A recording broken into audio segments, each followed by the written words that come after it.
Avui parlaré de Grífols. Òbviament no ho faré en la seva vessant econòmica i amb el gran escàndol que s'ha produït arran de l'atac fulminant que ha patit per part d'un fons baixista de Gotham. Sí, per cert, que té el nom de la ciutat de Batman. Perquè doctors té l'Església per explicar els detalls d'una operació, diguem-ne, d'assetjament directe, fent un mal molt seriós a una companyia estratègica per part d'un fons baixista que en fa després d'això un enorme negoci.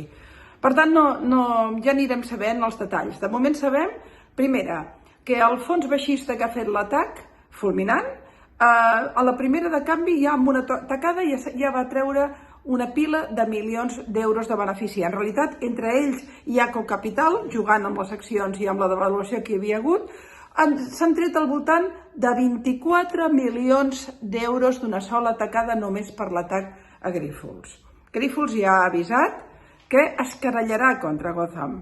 Per tant, estem parlant d'una situació que en el terreny econòmic donarà molt que parlar, però que hi ha molts detalls esgarrifosos i que en qualsevol cas podria ser que hi hagués un problema de comptabilitat a Grífols, però també pot ser, i hi ha molts indicis de poder-ho imaginar, que pogués ser una operació financera per treure benefici aprofitant-se d'una empresa estratègica, perquè per altra banda Gotham ja ho ha fet diverses vegades, per cert sempre en empreses estratègiques europees, mai americanes, ells estan a Amèrica, és curiós.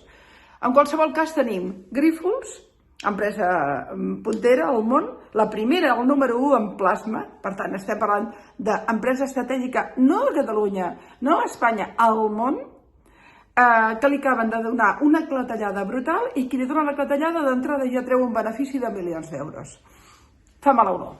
Veurem, en tot cas, ara això derivarà en aspectes judicials. Però més enllà del tema econòmic i de l'escàndol econòmic, jo estic profundament esparverada, alarmada, molt amoïnada per l'absoluta indiferència de les administracions catalanes i molt especialment del president de la Generalitat i també del president espanyol, que veuen com hi ha un atac terrorífic per part d'un fons baixista estranger que atreu un benefici contra una empresa estratègica que té 22.000 treballadors al món, dels quals 5.000 són treballadors a Catalunya, i que és l'empresa més important que tenim a Catalunya, que a més va mantenir la seu a Catalunya quan hi va haver tota l'operació de Guindos perquè se n'anessin les empreses, i que a més ha estat invertint en Catalunya permanentment.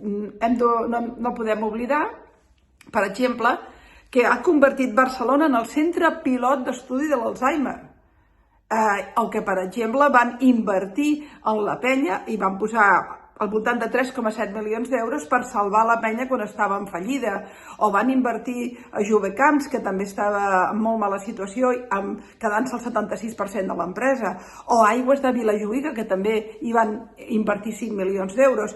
Això és Grífols, una empresa catalana estratègica que s'ha mantingut al país, que sempre ha anat en favor dels interessos del país i que, a més, és puntera al món. Aquesta empresa que està sent atacada d'una manera fulminant rep el silenci més absolut del president de la Generalitat, que no deu saber ni què està passant.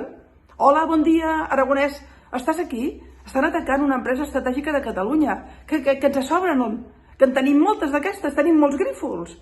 No ha dit res. Escolti'm, perquè podria senzillament dir, mirin, no sabem què està passant, però estem amoïnats perquè és una empresa estratègica. Agafar el telèfon i parlar, no sé, amb Víctor Grífols o amb el CEO actual, a preocupar-se'n. Artur Mas ho hagués fet quan era president, Jordi Pujol ho hagués fet quan era president. Aquests no, li passa per aquí, i demà passat dirà, ui, Grífols ja no hi era, i no sabrà ni per què. Que estem parlant de l'economia, estem parlant de sectors estratègics, i la indiferència política és sagnant. I això a mi el que em diu és que estem davant d'uns presidents que tenen un nivell de mediocritat i una manca de sentit de país esfereïdora. Sánchez també, perquè al capdavall estem parlant d'una empresa de l'IBEX, que és estratègica i enormement important. Si hagués estat, no sé, empreses del Florentino, ja haurien anat corrents els de l'Estat dient com podem ajudar i on posem dinerons. Mira que han fet amb Telefònica. Però com és Grífols, què els importa?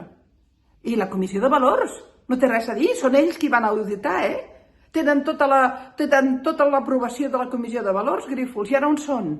cap declaració, estic totalment esparverada. Però en tot cas a mi em dol especialment que tinguem uns dirigents catalans de tan poca alçada que veuen com s'està destruint o intentant destruir una empresa estratègica, la més important de Catalunya, i no tenen temps de fer ni una piulada. I ho dic literalment, ni una piulada. Molt malament. La mediocritat que impera en el govern català és patètica. Veurem què passa, però de moment, com a ciutadana, molt amoïnada pels atacs que està rebent una empresa tan important com Grífols.